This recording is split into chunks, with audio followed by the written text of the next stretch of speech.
اليوم راح اتدرب كل ما عندي قوة تصير لاعب قوي وما حد يغلبني باللعب. يلا ما دام انا عندي لقب كلش قوي طلقه لازم اخذ اللقب الثاني. يلا خلينا نشتحيل بالجيم يا علي. الله ياك عبوسي سهلة. انا ما ضجت على البارحة ولا انقهرت، نمت مرتاح وقعدت هسه، بس لازم اذا ما يجي يوم اعطي مدرب فلوس واخليه يخسرك، ما اخليك يصير لاعب بالبصل وتموت. وثاني شيء اخليك تبطل وترجع تشتغل.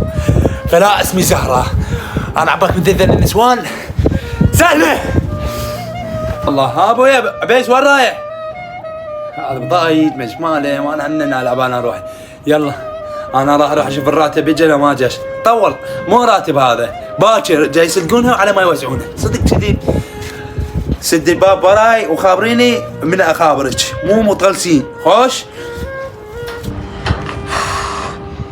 اخ باي خلنا اقول لك ترى حكيك بالجيب. خوش انا ما راح افكر استنى لحد ما اصير اقوى لاعب، باخذ المراكز الاولى منا لحد ما اصير اقوى لاعب.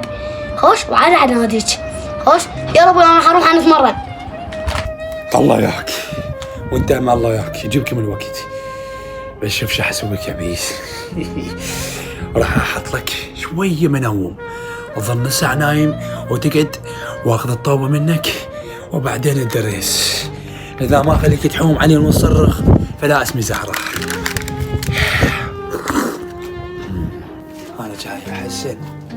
معقوله زهراء مسيطر على بنها عباس وتده بطل من كرة سله على مود يشتغل. ما جاي يصير، ما جاي اعرف شو يصير بالبيت.